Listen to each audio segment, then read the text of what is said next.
Bonsoir à nouveau à toutes et à tous. Comme on l'entendait, donc François Fillon aime bien qu'on le compare à Margaret Thatcher, à Schröder ou à Renzi. Et c'est donc dans une perspective européenne que nous allons poursuivre et finir cette soirée autour de la droite incarnée par François Fillon. C'est donc Amélie Poinceau qui m'a rejoint sur le plateau, puisque pour accueillir trois nouveaux invités. Mercedes Yusta, bonsoir. Bonsoir. Vous êtes historienne à Paris 8 et spécialiste de l'Espagne. En face de vous, Clarisse Bertheusen, bonsoir. Vous êtes historienne à l'université Paris Diderot et vous spécialiste de la Grande-Bretagne et vous venez de publier Conservatisme, enfin de co-diriger Conservatisme en mouvement. C'est une histoire transnationale, France, États-Unis, Grande-Bretagne notamment, sur qu'est-ce que c'est que cette notion de conservatisme sur laquelle on va revenir. Et pour finir, Miral ou Mirao, bon je sais pas, mais en tout cas je prononce votre nom à la française, même si Amélie a tenu à essayer de me le dire, c'est Kozłowski. Voilà, vous êtes professeur de philosophie à l'université de Varsovie et vous êtes membre de la revue polonaise anticléricale Bez Dogmatu, ce qui veut dire sans dogme, hein, pareil, elle m'a bien traduit parce que Amélie parle polonais. Bon, donc c'est Amélie qui va mener ce débat, mais je voulais juste faire un petit tour il n'y a pas de table, mais d'équivalent de table avec vous trois, pour vous demander comment est perçu François Fillon, s'il est perçu, par la presse et par les dirigeants de droite en Espagne, Grande-Bretagne et Pologne. En Espagne, il est très bien perçu. Je crois que la droite espagnole qui vient de passer un moment, disons, un peu compliqué politiquement, est très contente de retrouver un partenaire auquel elle s'identifie vraiment de façon assez affirmée. Donc bon, c'est une vision très très positive en fait de ce candidat Fillon, d'autant plus que le courant ne passait pas trop entre Mariano Rajoy et Nicolas Sarkozy. L'autre côté de la Manche? Pareil, alors c'est une vision plutôt positive de quelqu'un qui est présenté comme plutôt centriste et donc un partenaire possible, non, pour l'instant très, très positif, j'ai l'impression, de ce que j'ai pu voir. En Pologne, bien sûr, la perspective est un peu différente, mais je dirais, tout d'abord, le catholicisme supposé de M. Fillon ne nous fait pas peur. C'est pas une chose qui nous impressionne. Et au niveau économique, le thatcherisme aussi, vu les standards et les fonctionnements d'économie polonaise, ne veut pas dire grand-chose. Et bien sûr, probablement ce qui est le plus analysé, c'est son rapport, son supposé, cette fois-ci, amitié avec Vladimir Poutine, qui effraie d'une manière solidaire et la droite autoritaire au pouvoir et l'opposition libérale et des gauches. Oui, je dirais ça. Alors, on l'a vu dans les plateaux précédents, Fillon incarne un certain retour à des valeurs chrétiennes, conservatrices, un positionnement un peu flou sur le droit à l'avortement, sur les droits des couples homosexuels. Alors évidemment, ça nous interpelle à Mediapart aussi, parce que depuis un certain temps, on couvre et on chronique les dérives droitières en Europe centrale, en Pologne et en Hongrie notamment, et c'est difficile évidemment de dire aujourd'hui « Ah, c'est polonais, c'est hongrois, qu'est-ce qu'ils sont réactionnaires ?» parce qu'évidemment, quand on voit le programme qu'il a emporté à la primaire à droite, on peut difficilement orientaliser ces droites conservatrices. Alors, Mirao, est-ce que sur les valeurs, justement, le discours de Fillon n'est pas une sorte de décalque de celui du PiS, le parti Droit et Justice, actuellement au pouvoir à Varsovie et qui a récemment tenté d'interdire totalement le droit à l'avortement? Justement pour cette raison, ce n'est pas compatible ni comparable. C'est-à-dire, malgré ses positions, je ne sais pas à quel point elles sont sincères ou durables chez François Fillon, mais il est évident qu'il introduit tout de même la distinction entre les convictions personnelles et ce qui relève du domaine de politique légitime. Une telle distinction, en fait, ne pas du tout articulée en Pologne. Donc, vu aussi qu'il y avait ces changements très importants en France, surtout liés à la loi Taubira, récemment, bien sûr, il y a beaucoup qui disent oui, il y a un recul mais il y a un recul où il y a... mais est-ce que c'est une régression? Peut-être pas jusqu'à tel point. Donc cette partie probablement n'excite pas trop les Polonais. Vous pensez que le parti Droit et Justice est beaucoup plus convaincu par les valeurs qu'il prône, par son discours? Non, mais c'est aussi la question de la pratique. C'est-à-dire, en Pologne, la domination idéologique, on peut parler de ça, était effectivement mise en place en Pologne, même si ça, c'est pas un processus révolutionnaire. C'est-à-dire, ça progressait tout au long de ces derniers 25 ans, en fait. Et maintenant, c'est vrai qu'on a un point de culmination, certainement. Donc, de ces points de vue, c'est complètement autre chose. Qu'est-ce que je veux dire par là? C'est-à-dire, l'avortement est complètement, je ne sais pas si vous êtes conscient, mais il est en fait déjà de facto quasi totalement interdit en Pologne, parce que même les exceptions qui sont les cas de grossesse, dans les cas qui proviennent d'un crime ou dans les cas de malformation sérieuse du fœtus, cet avortement, en fait, n'est pas accessible, de facto. Même ça, en dehors des grandes villes de l'ouest du pays, en fait. Et bien sûr, ça je ne parle pas, ce ne sont pas les changements nouvelles, ce sont les changements des débuts des années 90.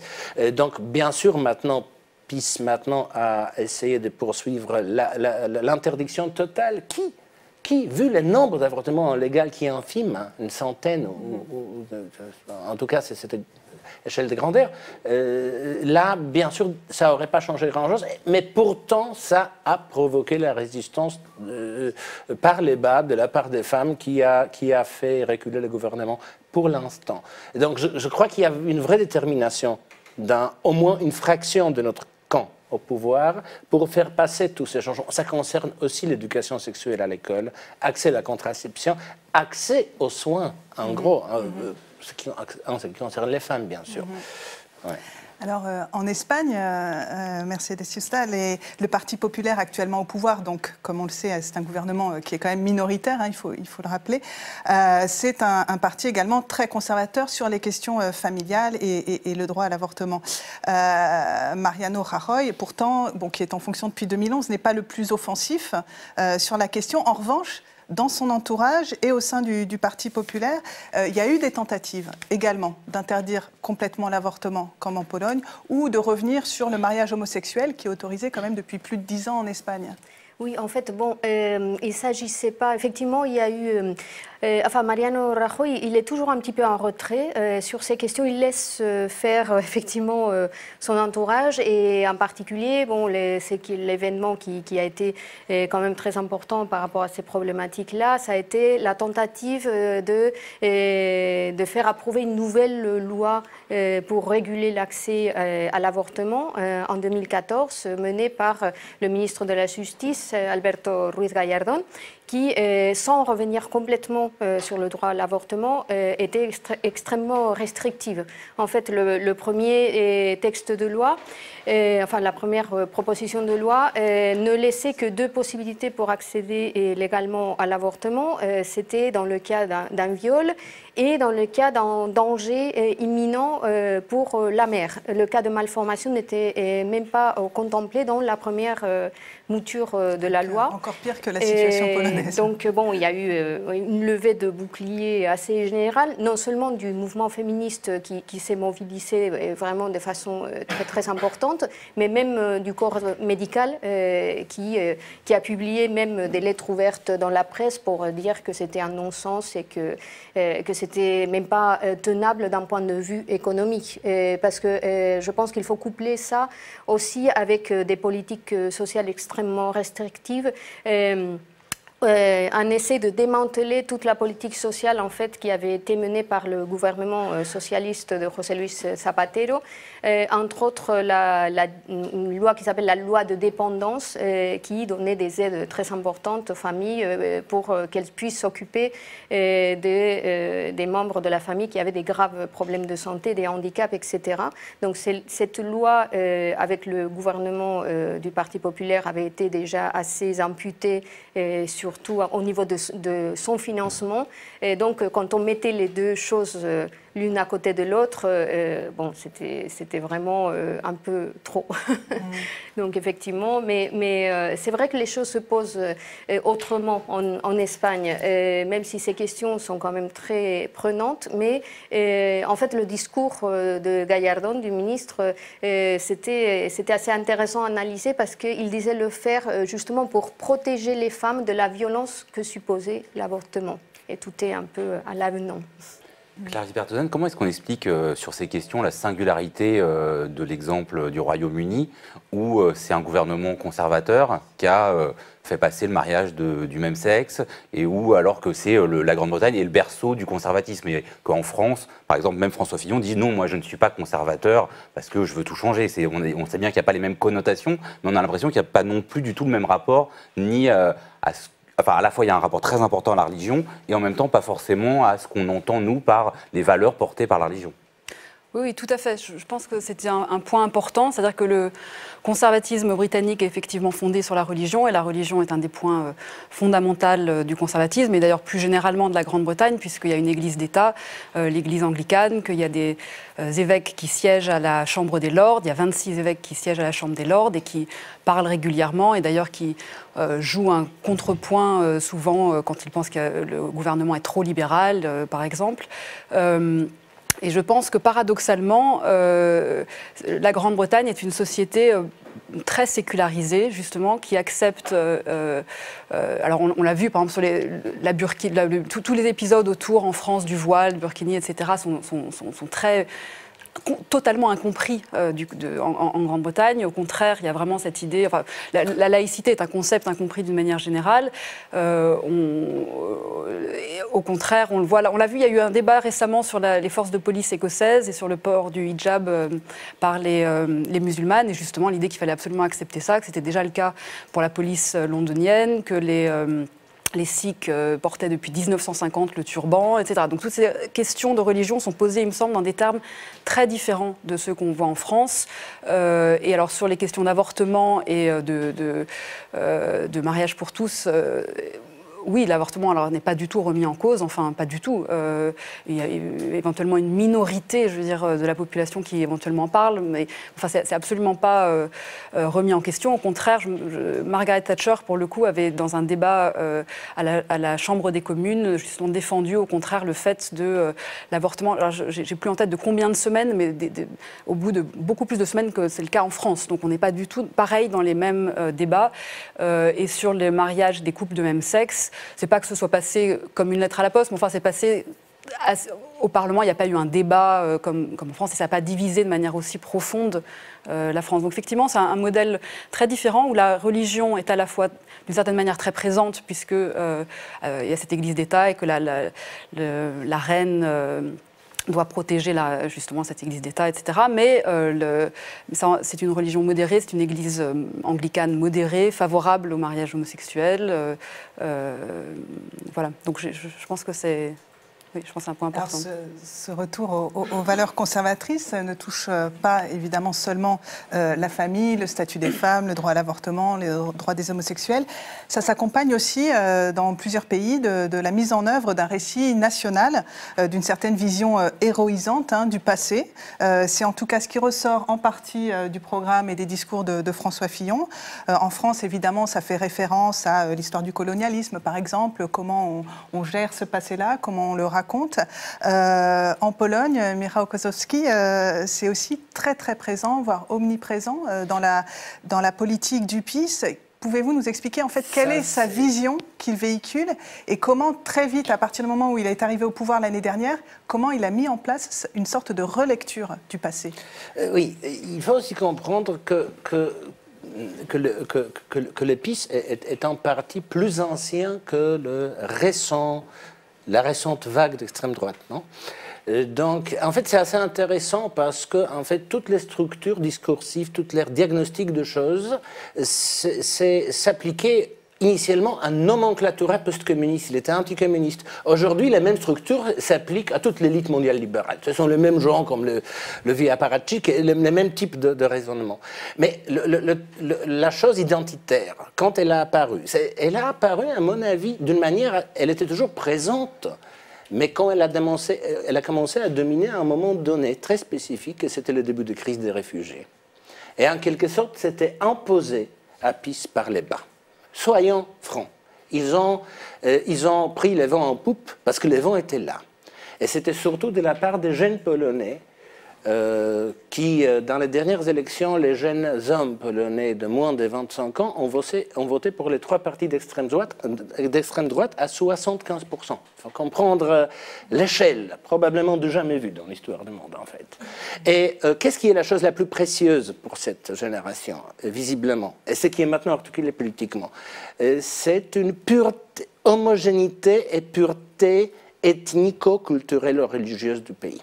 C'est ça, maintenant, les consensus en Pologne. Par ailleurs, c'est intéressant parce que ce sont les messieurs Staline et Hitler, surtout Hitler d'une manière physique, ensuite Staline de manière politique, qui nous a assuré cette homogénéité et pureté. Et pourtant, il n'y a aucun monument de ce gentleman en Pologne. Je ne comprends pas, mais la réalité est telle que le parti, même le parti de gauche, sauf extrême gauche, petite, qui ne pourrait pas appeler à accepter même un nombre mineur de réfugiés sans risquer la disparition. Telle est la situation. On va reparler peut-être des réfugiés un peu après, mais pour revenir sur voilà, la relecture du passé, est-ce qu'il n'y a pas chez le PiS au pouvoir une volonté voilà, d'héroïser les Polonais, de ne pas regarder vraiment en face ce qui s'est passé pendant l'Holocauste en Pologne et sur l'attitude des Polonais? Je ne limiterai pas ça au PiS. Oui. C'est vrai qu'il y avait dans une belle vieille époque des années 90, début des années 2000, le parti post-communiste et les libéraux ont fait quand même le geste comparable à geste de Jacques Chirac par rapport à Vichy et déportation et tout ça. Mais maintenant, non. Maintenant, cette politique est radicalement rejetée. Il y a même le terme de ce nouvel langage, que c'est la pédagogie de la honte qui nous était imposée. Donc, bien sûr, la question... Oui, puisqu'il faut rappeler, je rappelle juste pour les gens qui nous regardent, qu'en 2005, Kwaśniewski, à l'époque président de la République polonaise, avait présenté des excuses au nom de l'État polonais pour... pas au nom de l'État polonais, mais au nom de tous les citoyens qui les ressentent comme lui. Pour donc, même d'une manière encore plus les Polonais subtile. Avaient pris part. Donc, oui, mais en tant que président. Non, bien donc sûr. Donc là, on est vraiment dans un recul, un travail de mémoire. Là, on est dans une grave régression, je dirais. Oui, et c'est comme ça. L'identitaire veut dire aussi une idée de nation pure, toujours victime, toujours morale. Et vous voyez, le problème spécifique qu'il faut quand même mentionner, ce qui concerne la Pologne, c'est que, parce que ça concerne surtout l'Holocauste, la Shoah. Ça concerne les femmes. Et c'est qui est assez caractéristique et fascinant que le dernier 20 ans, les historiens polonais ont fait le travail énorme pour découvrir et approfondir notre vision de choses, de la participation des Polonais, des participations assez massives des Polonais dans l'extermination des Juifs en Pologne. Donc d'un côté, il y a les grands acquis scientifiques, il y a les livres et tout ça, et de l'autre côté, il y a les politiques officielles d'État qui se mettent à l'autre extrême. Oui, c'est comme ça. Mercedes Justa, est-ce qu'on a également en Espagne et dans le discours du Parti populaire une tentative de relecture du passé ou en tout cas une forme d'obsession pour le passé et pour un passé qui est aussi compliqué en Espagne? Oui, en fait, la question en elle-même, elle est assez compliquée parce que ça touche à plusieurs questions. En fait, bon, il y a déjà... enfin, c'est effectivement une question qui préoccupe au Parti populaire depuis longtemps. Et le Parti populaire, enfin, rapidement, c'est un parti qui a ses origines lointaines, assez liées à la dictature franquiste. C'est-à-dire c'est un ancien ministre de Franco, ministre de l'Intérieur, qui est le fondateur de Alianza Popular, qui ensuite va devenir el Partido Popular. Donc, il y a déjà le problème de comment réinventer une histoire détachée de ce passé un peu gênant Et donc, ça explique pourquoi, pour le Parti populaire, ça représente un problème tellement difficile à gérer. Toute la demande mémorielle qu'il y a en ce moment en Espagne par rapport à la guerre civile, la dictature de Franco, etc., et qui a cristallisé dans un mouvement social très important qui s'appelle soi-même Mouvement pour la récupération de la mémoire historique, qui est un peu un oxymore, mais bon, qui représente la volonté de réécrire une histoire du XXe siècle espagnol du point de vue de ceux qui ont perdu la guerre civile et qui ont été ensuite violemment réprimés par la dictature. Et donc ça, pour le Parti populaire, c'est une question extrêmement problématique. Et à chaque fois que des partis de gauche ont essayé de porter cette question au Parlement pour faire condamner la dictature, le coup d'État, etc., ça a toujours représenté un énorme problème. Ils ont finalement accepté de condamner le coup d'État, mais pas la dictature. Donc on en est là. Après, la question de la réécriture du passé est aussi très en rapport avec le fait que le Parti populaire se porte en défenseur de l'unité nationale. Donc il y a un problème, disons, qui met en rapport cette réécriture de l'histoire avec la construction territoriale complexe de l'Espagne, où il y a des histoires nationales concurrentes. Et donc pour le Parti populaire, l'histoire qui doit être enseignée dans les écoles espagnoles doit être un récit national, évidemment espagnol, mais les choses ne se passent exactement comme ça. Et dans les communautés autonomes qui ont les compétences en éducation, il y a des histoires, d'autres récits qui se présentent même comme nationaux, en particulier en Catalogne ou au Pays Basque.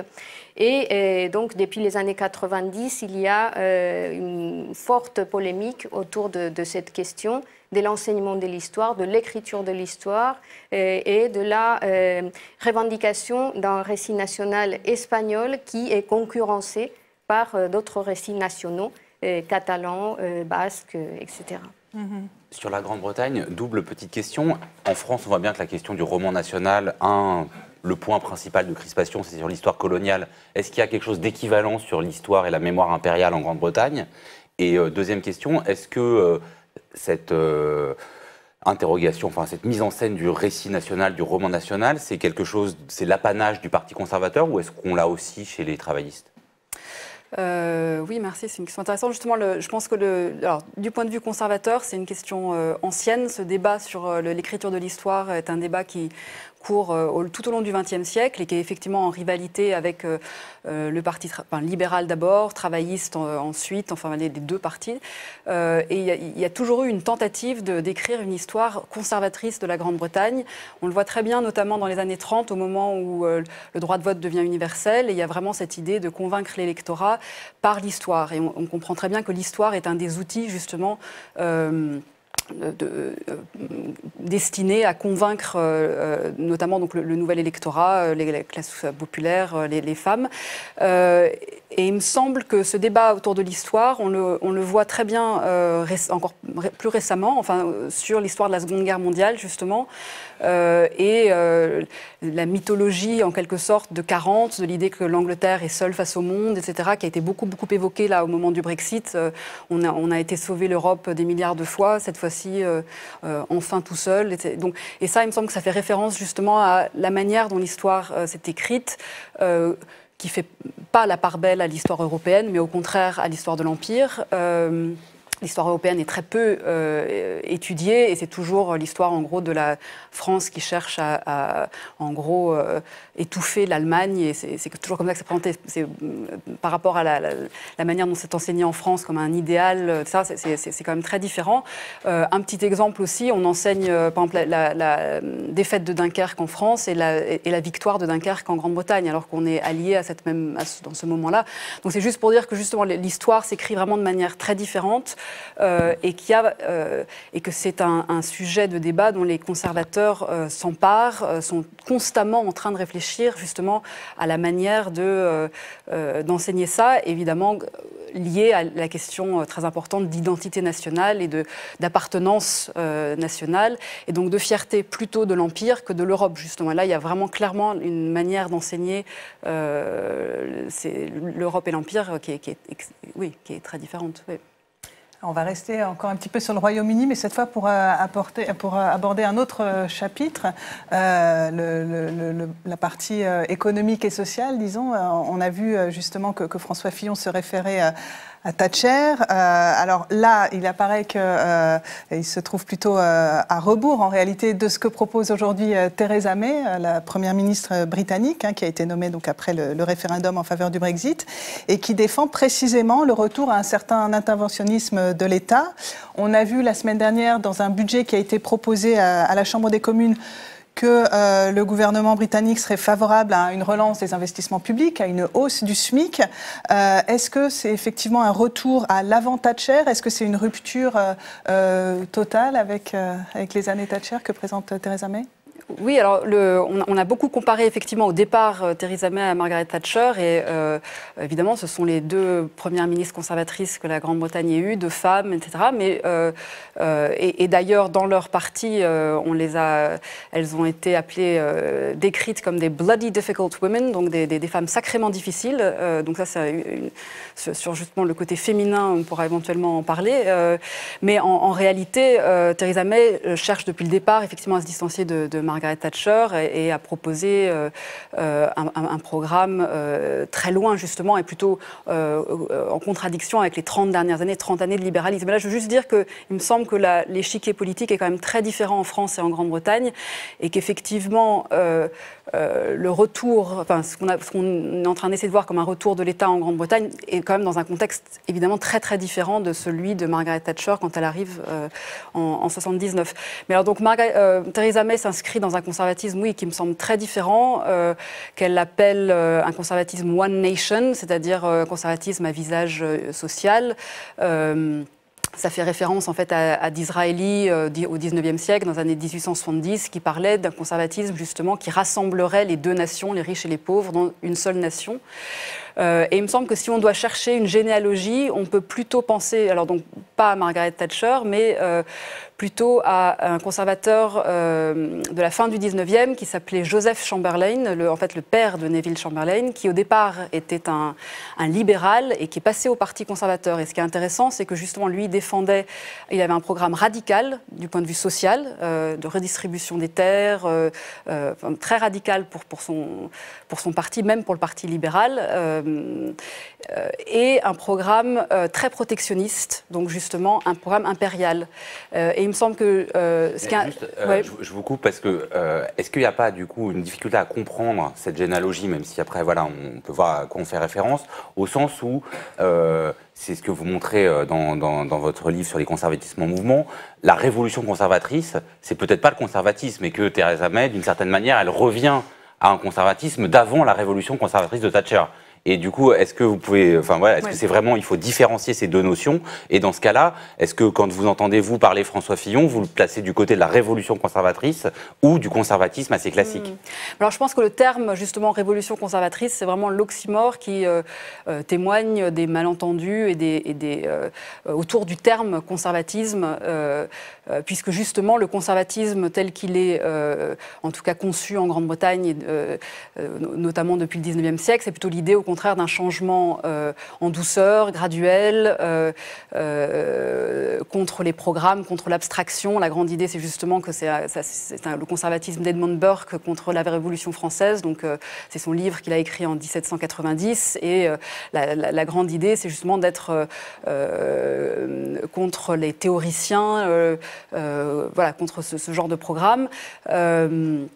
Et j'ai perdu le fil en fait de votre question. Et Margaret Thatcher en fait vient rompre ça. Absolument. Voilà. Et donc il me semble que l'histoire en fait du conservatisme peut s'écrire en lien avec justement le libéralisme et le Parti libéral. C'est un dialogue qui au départ au XIXe siècle plutôt un antagonisme, plutôt une lutte en réalité, et qui au XXe siècle progressivement est dans un dialogue jusqu'à Margaret Thatcher, mais qui a créé vraiment une rupture. Et en 79, même avant en 75, elle est critiquée par son propre parti qui considère qu'elle n'est pas conservatrice, que justement elle est libérale au sens du 19e siècle et qu'elle ne devrait pas être finalement au sein du Parti conservateur. Et du coup, là plus généralement, je vous pose la question à tous les trois, mais je repense à l'interview qu'on avait du député Grouard en début de soirée, qui parlait comme François Fillon sans arrêt de choc. Est-ce que le choc, c'est a priori donc pas une vertu conservatrice au sens traditionnel du terme? Est-ce que c'est quelque chose qui est employé par la droite, que ce soit en Espagne ou en Pologne? Le choc, l'idée de révolution. Non, non, le langage est clairement révolutionnaire, mais ce n'est pas la révolution conservatrice, même pas, plutôt la révolution nationale. Et en fait, les références discursives que je ferai ne sont pas du tout thatcherisme. Ce n'est pas suffisamment, juste comme vous avez dit, individualiste. Ce n'est pas suffisamment individualiste pour se permettre d'être... Mais en revanche, il y a un discours de révolution, clairement, de la reconstruction. Ils disent encore plus qu'ils font, et ils font déjà pas mal. C'est-à-dire, donc oui, complètement le discours révolutionnaire, mais il faut aussi comprendre, et je crois que cette distinction est importante pour nous tous quand on parle. Je sais que cette distinction, comme toutes les distinctions en sciences politiques et sociologie, de ce point de vue ne sont pas claires, mais il y a la différence importante entre l'extrême droite et la droite, quand même. Et aussi une particulière, je crois, c'est justement que l'extrême droite, comme l'a dit lui-même chancelier Hitler, juste avant qu'il a devenu Hitler, notre doctrine économique est de ne pas avoir une. Et on en est fier. On peut bouger dans toutes les directions, justement, on a cette liberté, nos buts sont ailleurs. Et l'économie reste toujours un moyen. Et je crois que ça, c'est aussi complètement visible chez les nôtres. Alors justement, pour rester sur l'économie et sur le discours économique, le PiS est plutôt du côté de Theresa May que du côté de François Fillon. Il tient un discours interventionniste, protecteur. Et est-ce que c'est pas ça, justement, qui explique son succès, plus que les valeurs ultra-conservatrices nationales, non, pas vraiment. etc. Un pays qui a une telle croissance d'exportation des dernières 10 ans, de parler de protectionnisme relevé d'un suicide politique. Donc, en fait, non, mais interventionnisme, oui. Mais il a mis en place notamment des allocations familiales qui n'existaient pas auparavant en Pologne. Alors après, ça peut être critiquable. Non, mais ils ont dépensé beaucoup d'argent public. Donc, ils ont fait les vraies mesures, pas systémiques, mais efficaces, de redistribution. Mais c'est pour la deuxième fois que le PiS est au pouvoir. La première fois, ils n'ont même pas essayé de faire ça. La différence est clairement que maintenant, il y a de l'argent. Il y a 8 ans, il n'y en avait pas. C'est la première. Deuxième, à l'époque, on ne voulait pas encore construire la dictature. Aujourd'hui, on est en train de le faire. Dans les périodes de transition, il est nécessaire de dépenser beaucoup d'argent public. C'est assez intéressant par ailleurs parce qu'ils le font pour l'instant même sans augmenter les impôts. Donc, ils juste dépensent. Ils seront obligés un peu d'augmenter ici et là. Mais je crois que ça donne beaucoup plus de liberté. Et dans ce sens, François Fillon, je ne sais pas si c'est l'opinion de beaucoup de gens en Pologne, c'est quelque chose de réconfortant presque. Parce que c'est la droite qui fait comme la droite. C'est la droite conservatrice, identitaire et libérale économiquement. Et il y a les riches bourgeois qui votent pour lui. Mais on rêverait d'un monde tellement ordonné et rationnel, n'est-ce pas? La gauche ressemblera à la gauche, je voulais dire, et la droite à la droite. Oui, c'est peut-être le début, hein, on va revenir. Parce que maintenant que Theresa May, effectivement, fait des politiques moins libérales que ce qu'a fait Tony Blair. Et en Espagne? D'ailleurs, je crois que c'est pour ça que Fillon plaît autant aux conservateurs espagnols, parce qu'il dit tout ce qu'ils ne peuvent pas trop se permettre de dire dans un contexte où, effectivement, ils gouvernent, mais en minorité, et dans un pays qui socialement, est beaucoup plus à gauche que son gouvernement. Enfin, c'est du moins l'impression qu'on a globalement. Et par rapport au langage révolutionnaire, non, c'est vraiment pas dans l'ADN politique du Parti populaire. Au contraire, c'est un parti, bon, j'ai oublié de le dire tout à l'heure, mais bon, je pense que c'est Vox Populi très lié à l'Église catholique. Enfin, je crois que c'est très important quand même de le dire. Vous voulez dire qu'en Espagne, personne ne parle de révolution? Parce que nous, en France, Fillon parle de Podemos. révolution. Voilà, c'est ça. En France, c'est Emmanuel Macron, François Fillon, c'est vrai que... Non, enfin, ce langage-là, il est immédiatement qualifié de populiste en Espagne et il est attribué, enfin, c'est en fait le discours de la gauche de Podemos, surtout, et aussi bien le PP que d'ailleurs le PSOE essaye de se construire un discours de parti institutionnel qui ne va pas justement se lancer dans des aventures révolutionnaires. Et c'est enfin, le Parti populaire en ce moment, c'est voilà, le garant des institutions, le parti qui finalement a réussi à former un gouvernement. C'est tout le contraire en fait d'une quelconque révolution. Et d'ailleurs, bon, c'est un mot, je pense qu'il y a une très mauvaise presse dans le centre droite et voire même si on disait conservatrice après, ça ne marcherait pas. Comment? Même si on disait révolution conservatrice, ça reste non, ça trop... passerait pas. Parce qu'en fait, bon, dans disons dans l'héritage politique de la droite, le mot serait plutôt associé à la Phalange, en fait, qui était porteuse justement d'une révolution d'extrême droite qui finalement a été balayée par le dictateur, qui n'a absolument pas voulu de ce discours et qui a, enfin, tout en faisant de ce parti le socle de son parti unique, a complètement balayé les leaders qui étaient justement porteurs de cette vision plus révolutionnaire. Donc je pense que c'est pas du tout un héritage politique que la droite espagnole a envie de revendiquer. Je voudrais aborder un autre thème qu'on a un petit peu évoqué déjà dans le début des discussions, c'est le rapport à l'autre, à l'altérité, aux migrants, etc. Alors, Clarisse Bertheusen, on a pu observer un certain racisme dans le vote Brexit, mais le rapport à l'autre et à l'islam est évidemment très différent au Royaume-Uni par rapport à chez nous. Alors, est-ce que le rejet des musulmans, la stigmatisation des musulmans qu'on observe notamment dans le discours de François Fillon, est-ce que c'est quelque chose que l'on peut entendre chez les conservateurs britanniques? Pas du tout. Alors, moins. Alors, le racisme qui s'est exprimé, il s'est exprimé surtout dans la presse tabloïde, la presse populaire. C'est un racisme, une xénophobie qui date d'il y a très longtemps, enfin, qui est vraiment très ancré. Et il me semble qu'en l'occurrence, le racisme était surtout à l'égard des Polonais. Il y a eu un racisme polonais très fort, enfin, qui a été très, très visible, finalement beaucoup plus fort que justement sur les communautés musulmanes, même si bon, ça existe aussi. Et puis par ailleurs, la position de Theresa May, qui est vraiment sur l'immigration, une position très dure, et qui était déjà dure avant le Brexit, quand elle était ministre de l'Intérieur. C'est elle qui avait mis en place des camionnettes sur lesquelles il y avait écrit « Go home ». Or face fines, ou je ne sais plus quoi c'était exactement. Enfin, go home, c'était pour les immigrés illégaux. Et puis après, elle avait fait un petit papier en disant « Oui, je remarque que ça ne marche pas très bien », et donc elle avait arrêté ça, mais parce que ce n'était pas efficace.